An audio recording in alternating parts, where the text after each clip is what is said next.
नमस्कार, मैं श्यामगिरी। आप देख रहे हैं टीएफडी इंडिया न्यूज 24। टीएफडी इंडिया न्यूज 24 में आप सभी दर्शकों का स्वागत है। पीएमओ में हड़कंप मच गया, मोदी शाह का बचना मुश्किल, इतना बड़ा खुलासा हो गया। इन्हीं मुद्दों पर हम लोग चर्चा करेंगे क्योंकि बड़ी चौंकाने वाली खबर आ रही है। पश्चिम बंगाल के अंदर ममता बनर्जी के हाथ तो वह पेन ड्राइव लग गया जो अमित शाह को धरातल में ला करके खड़ा कर सकती है। यूं कहे तो चेहरा चमकाने वाले के पीछे का चेहरा और चरित्र जो है वह बहुत चौंकाने वाला है। और जिस ईडी का खेल यह लोग खेलते हैं मोदी और शाह, वही खेल अगर उल्टा पड़ जाए तो सोचिए कि क्या होता है। लेकिन कल कोलकाता हाई कोर्ट के अंदर ईडी पहुंची थी और ममता बनर्जी जो पहुंची थी, ईडी के खिलाफ एफआईआर दर्ज हुआ था। बाहर इतनी जनता खड़ी हो गई हाई कोर्ट के बाहर कि हाई कोर्ट के जज को सुनवाई टालनी पड़ गई। आशंका उन्हें हो गई कि कुछ भी इधर उधर हुआ तो जनता पगला जाएगी, क्योंकि हाई कोर्ट के बाहर ही खड़ी है। यानी कि जनता का जो इस वक्त रिएक्शन है देश के अंदर, भरोसा नहीं है सरकार पर भी और संवैधानिक संस्थाओं पर भी। लेकिन ईडी को जिस तरह से इस्तेमाल मोदी और शाह ने किया और उसी ईडी का खेल उल्टा पड़ गया। कोयला घोटाले को लेकर के जो सबूत हाथ लगे हैं ममता बनर्जी के,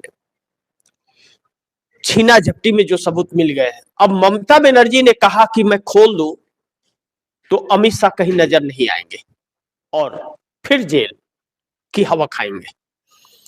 अब सवाल यह है कि ममता बनर्जी को वह देश के सामने रखना चाहिए। अगर इस देश का गृह मंत्री ऐसा कुछ कोयले घोटाले में है, या बड़ा घोटाला है कोई या छोटा घोटाला है, तो सामने आना चाहिए, देश के सामने आना चाहिए कि भाई यह जो चरित्रवान लोग बैठे हुए हैं जो भ्रष्टाचार की बात करते हैं, वो कितना भ्रष्टाचार में लिप्त है यह तो देश भी जानता है कि यह और इनके लोग कितने भ्रष्टाचारी हैं या नहीं है।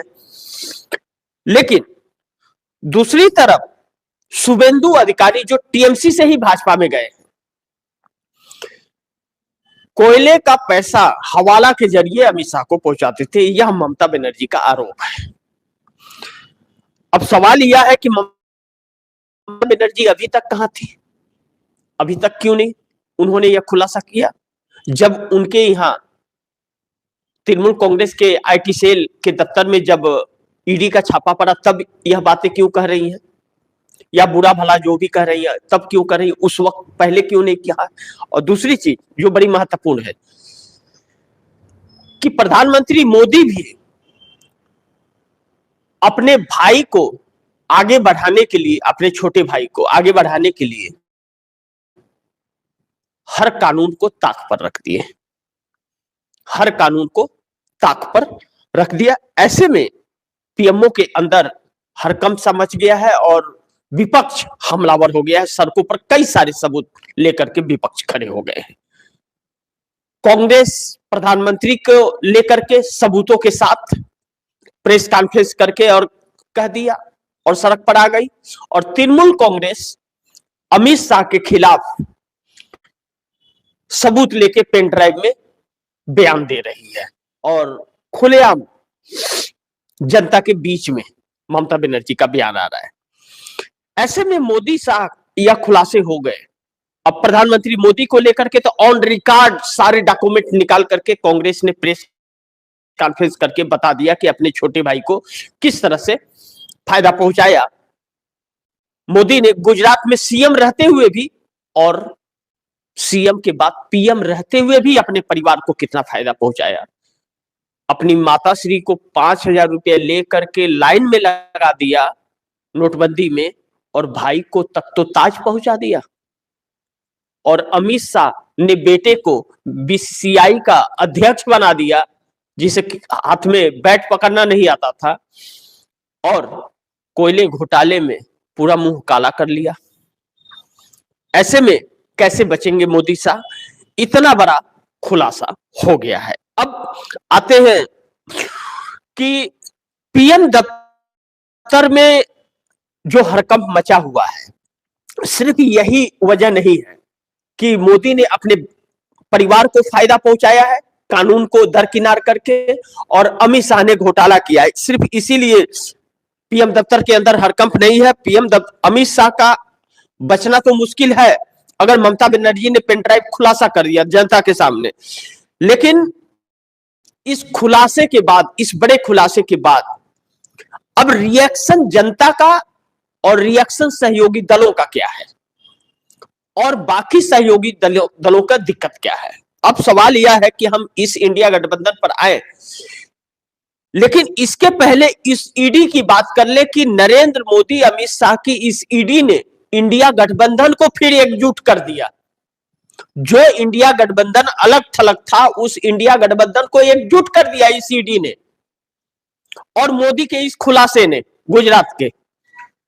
गुजरात में जो कारनामा मोदी ने किया सीएम रहते हुए और पीएम रहने के बाद जो अपने परिवार को फायदा पहुंचाया वह, और अमित शाह का खुलासा, यह इंडिया गठबंधन को एक कर दिया है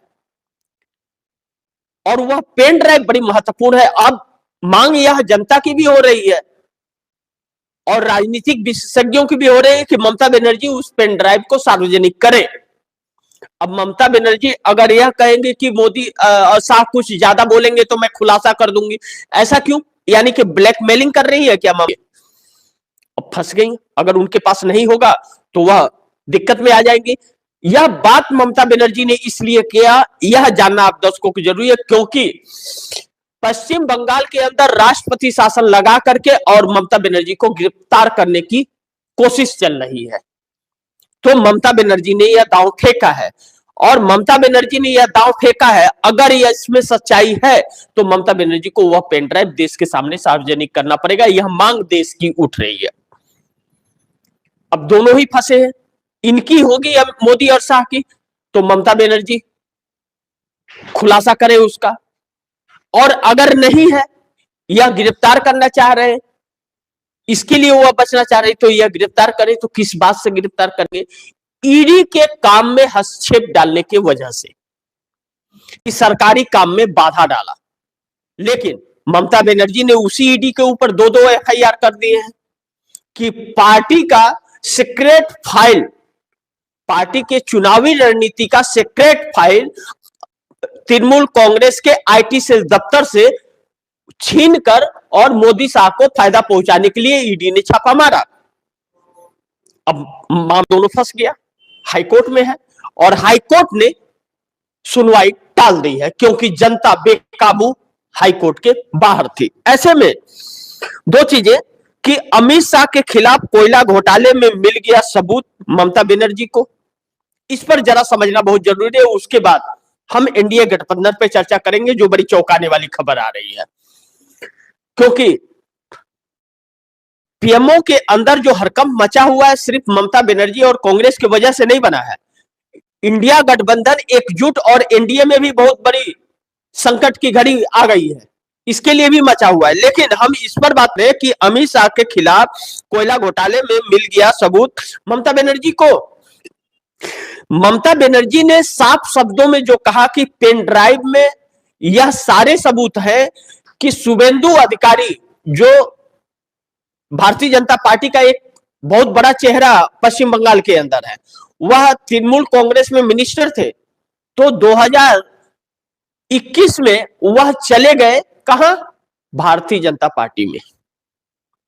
2021 में भारतीय जनता पार्टी में चले गए, भारतीय जनता पार्टी में चले गए। भारतीय जनता पार्टी उनको ईडी और सीबीआई के दम पर लाई थी। अब वहां चले गए तो दूध के धुले हो गए, क्योंकि पहले भ्रष्टाचारी थे, अब भ्रष्टाचारी नहीं रहे। दूसरी बात, ममता बनर्जी का यह दावा है कि उस पेन ड्राइव में कोयला घोटाले में कोयला खदानों से दलाली लेने से वह शुभेंदु अधिकारी अपना हिस्सा उसमें से अमित शाह को भी भेजते थे हवाला के जरिए, हवाला से कैश पैसा। और हवाला का मुद्दा अमित शाह बहुत ज्यादा बनाते हैं, आप लोगों को मालूम है ना, महादेवन ऐप छत्तीसगढ़ विधानसभा चुनाव के वक्त भूपेश बघेल पर और उनके बेटे पर शिकंजा कसा गया था, जबकि भाजपा के ही लोग पीएमओ दफ्तर से सारी डील चल रही थी। खुलासा हो गया ना।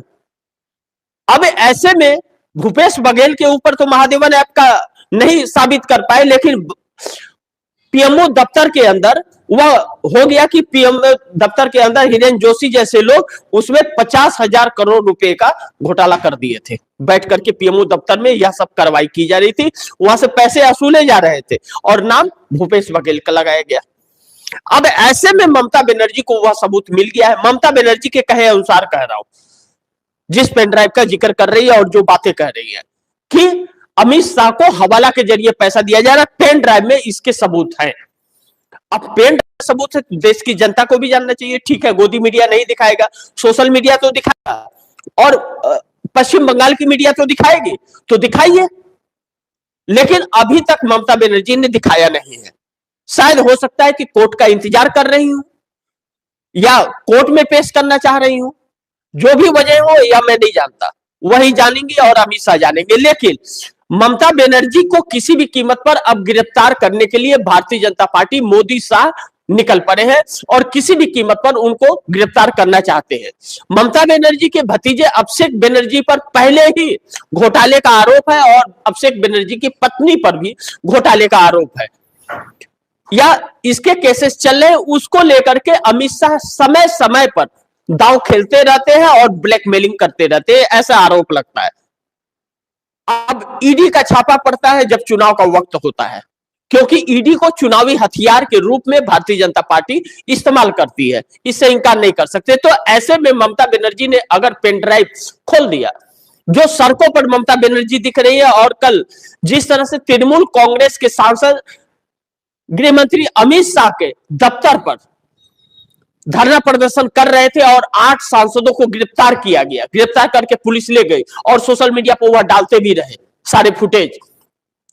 तो निशाना ईडी है या निशाना चुनाव आयोग है, यह समझना बहुत जरूरी है, क्योंकि ममता बनर्जी के भी पसीने छूटे हुए हैं, क्योंकि एआर के तहत भारी मात्रा में वोट काटे गए हैं।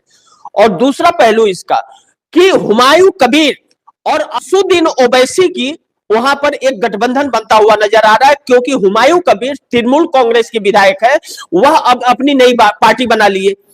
एक बात तो तय है कि ईडी के चक्कर में जो बाबरी मस्जिद का वह मामला उठा था, शिलान्यास हुआ था, वह सारा धूमिल हो गया, वो मुद्दा ही खत्म हो गया। अब ईडी और चुनाव आयोग वाला मामला आ गया। अब ऐसे में ममता बनर्जी चुनाव आयोग को लेकर के हमेशा सड़कों पर इस वक्त है। राहुल गांधी ने तो चिंगारी पूरे देश में निकाल दिया और कह दिया, बता दिया है और सबके अंदर यह समा गया है कि चुनाव आयोग निष्पक्ष नहीं है और यह सरकार एक संवैधानिक सरकार भी नहीं है, यह भी साबित कर दिया है। और पूरे देश में यह दिख रहा है कि आम जनता के जुबान पर और विपक्षी दलों के जुबान पर है।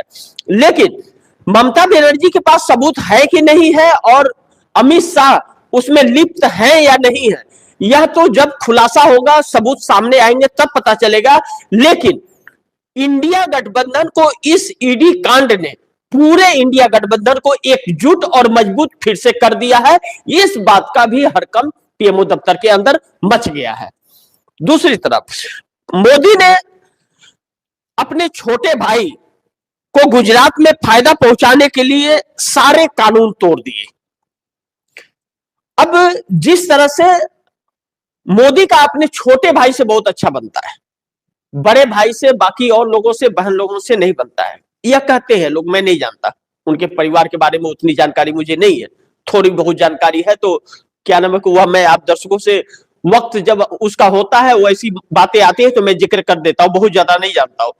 लेकिन यह खबर निकली है, कांग्रेस ने आधिकारिक रूप पर प्रेस कॉन्फ्रेंस करके और सबूतों के साथ प्रेस रिलीज की है और प्रेस कॉन्फ्रेंस किया।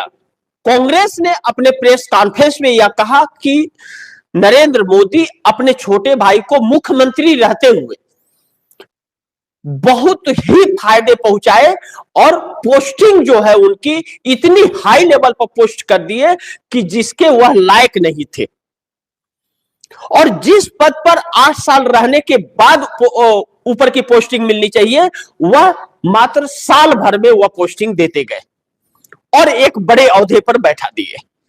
अभी हाल ही के दिनों में सरकार की कोई एक कमेटी बनी थी जिस पर नरेंद्र मोदी के भाई को 10,000 रुपया पर डे पर हायर किया गया था उसमें, जबकि नरेंद्र मोदी के छोटे भाई उस लायक नहीं है, कांग्रेस का यह कहना है, फिर भी उन्हें किया गया और उन्हें फायदा पहुंचाया गया।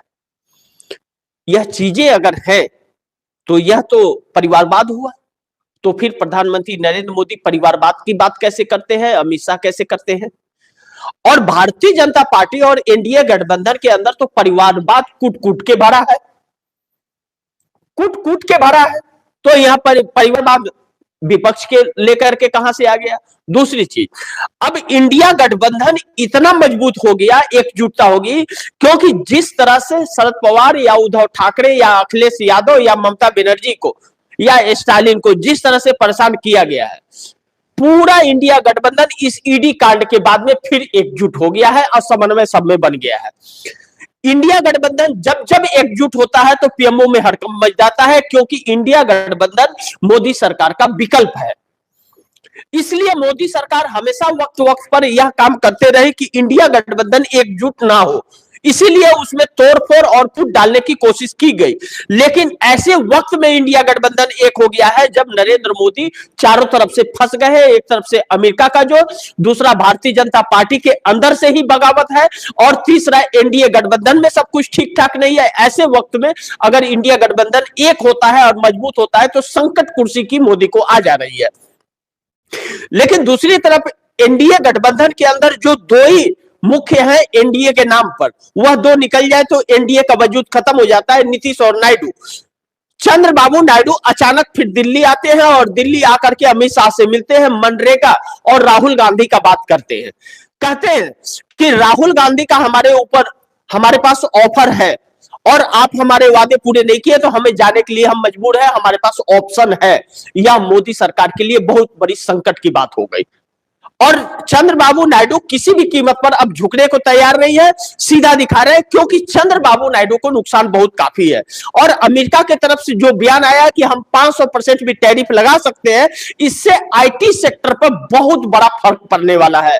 और चंद्रबाबू नायडू आंध्र प्रदेश के अंदर आईटी सेक्टर हब बना रहे हैं, तो आईटी सेक्टर हब बना रहे हैं और तो वो अमेरिका से ताल्लुकात है, तो अगर 500% टैरिफ लगा तो उनका राज्य तो बनने के पहले ही ध्वस्त हो जाएगा। ऐसे में चंद्रबाबू नायडू किसी भी कीमत पर नहीं रहना चाहते हैं मोदी सरकार के साथ, क्योंकि मोदी का चेहरा अगर नहीं बदला तो अमेरिका 500% टैरिफ लगाएगा और लगा देगा तो आंध्र प्रदेश का विकास रुक जाएगा। और चंद्रबाबू नायडू आंध्र प्रदेश के विकास के लिए कोई समझौता करने को तैयार नहीं है। ऐसे में 1 फरवरी का जो डेडलाइन चंद्रबाबू नायडू ने दिया है, उस पर अमित शाह को खुल्लम खुल्ला कह दिया कि आपने अगर नहीं किए तो हमारे पास राहुल गांधी का ऑफर है। मैं नहीं जानता वह ऑफर क्या है नहीं है, लेकिन इस तरह का बात कहते हुए चंद्रबाबू नायडू नजर आ रहे और इस बात को लेकर के हड़कंप पीएम दफ्तर में सन्नाटा सा छा गया है, मातम से बच गई है। लेकिन दूसरी तरफ नीतीश कुमार भी बहुत बड़े खेल की तैयारी में खरवास के बाद है। हालांकि नीतीश और नायडू को यह देश गद्दार मानता है, इस देश का, इस बात से इंकार नहीं किया जा सकता। यह बात सच भी है कि नीतीश नायडू की वजह से आज देश इस मुकाम पर पहुंचा है और नरेंद्र तानाशाहियां बढ़ी है। लेकिन नीतीश कुमार पता नहीं, हो सकता है कि सुबह का भूला शाम को वापस आए, लेकिन वह भूला नहीं कहा जाएगा। लोग कहते हैं कहावत में कि सुबह का भूला शाम को वापस आए, भूला नहीं कहा जाता, बात सच है। लेकिन नीतीश कुमार जैसे को भूला नहीं कहा जाएगा, क्योंकि नीतीश कुमार जिस तरह से यह जानबूझ करके बिहार को या देश को गड्ढे में डाल दिया है, इससे जनता उन्हें कभी माफ नहीं करेगी। लेकिन नीतीश कुमार अगर एनडीए गठबंधन छोड़ करके अलग अपनी सरकार बनाना चाहते हैं तो वह अपने वजूद और राजनीतिक कैरियर के लिए जो 5 साल तक वह सत्ता में सीएम बने रहना चाहते हैं, तो इसलिए भारतीय जनता पार्टी उन्हें तोड़ने की भरपूर कोशिश कर रही है, बार बार कर रही है। तो वह अपना सिंगल लार्जेस्ट पार्टी बनकर के विपक्ष के साथ मिल करके और 5 साल कंफर्टेबल सरकार राजनीतिक कैरियर के आखिरी पड़ाव में चलाना चाहते हैं। ऐसे में उनके पास यही रास्ता है कि भारतीय जनता पार्टी का साथ छोड़ दे और एक कंफर्टेबल सरकार बनाए, जिस पर अग्रसित नजर आ रहे हैं। और जानकारों का यह कहना है कि वह खरवास खत्म होते ही इन सभी कामों को तुरंत कर देंगे और भारतीय जनता पार्टी को एक झटका लगेगा। देखना यह महत्वपूर्ण होगा कि क्या होता है। लेकिन फिलहाल पीएम दफ्तर के अंदर जो हड़कंप की परिस्थिति है, अमित शाह का अगर ममता बनर्जी ने खुलासा कर दिया तो बचना बहुत मुश्किल हो जाएगा, इससे इनकार नहीं कर सकते। लेकिन पीएमओ में जो हड़कंप मचा हुआ है और मोदी शाह मुश्किल में पड़े हैं, देखना यह बहुत महत्वपूर्ण होगा कि इस खुलासे में आगे क्या बयान ममता बनर्जी का आता है, या जो मांग हो रही है कि आप सार्वजनिक कीजिए, ममता बनर्जी सार्वजनिक करती है या नहीं, यह देखना बड़ी महत्वपूर्ण होगा। तो आप दर्शकों की क्या राय है, क्या सुझाव है, कमेंट बॉक्स में जरूर दीजिएगा और गुजारिश करूंगा इस खबर को ज्यादा से ज्यादा शेयर करें, अपने दोस्तों को भी कहे कि आगे शेयर करें। आपने अगर चैनल को सब्सक्राइब नहीं किया तो टीएफडी इंडिया न्यूज़ 24 को जरूर सब्सक्राइब करें और अपने दोस्तों को भी कहें कि सब्सक्राइब करें।